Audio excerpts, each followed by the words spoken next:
If I'm traveling through the universe and I see a black hole coming, I'm going that way, not that way.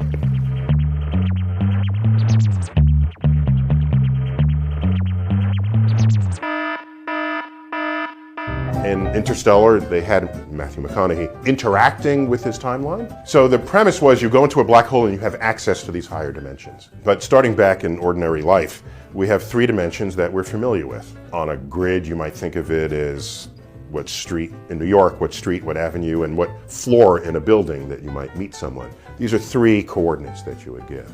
Remember, however, that anytime you've ever made an appointment to see someone, I'm not gonna make it! Yes, you are. Yes, you are. you would not give a time without a place, nor would you give a place without a time. So the actual coordinates to meet someone require four numbers, basically, four coordinates. 3 space coordinates and 1 time coordinate. You never said to your friend, I'll meet you at 10 o'clock tomorrow. Where? You never said, I'll meet you at the corner of 33rd and 3rd.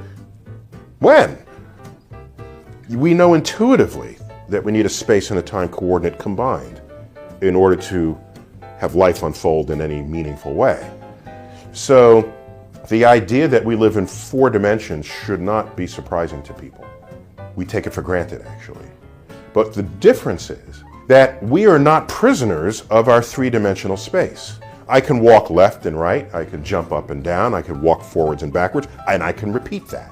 I can access all points of my 3-dimensional space, yet I am a prisoner in the present, forever transitioning from the past into the future. I have no access to the past. I have no access to the future. And so, if you go to a higher dimension, it's not unrealistic to think that you step out of the time dimension and now you look at time as though we look at space. So very questions that we have, very statements that we make about our lives make no sense in that higher coordinate system. You can ask, when was I born? Well, you were always born. When did I go to college? You're always going to college. When did I die? You're always dying. And so if your whole timeline is laid out in front of you, then you have access to it. And you can jump in at any point, relive it. We don't know yet if you can interfere with events that, quote, have already happened. If your whole timeline is just already there, what does it mean to jump into it and then change something if it's already there?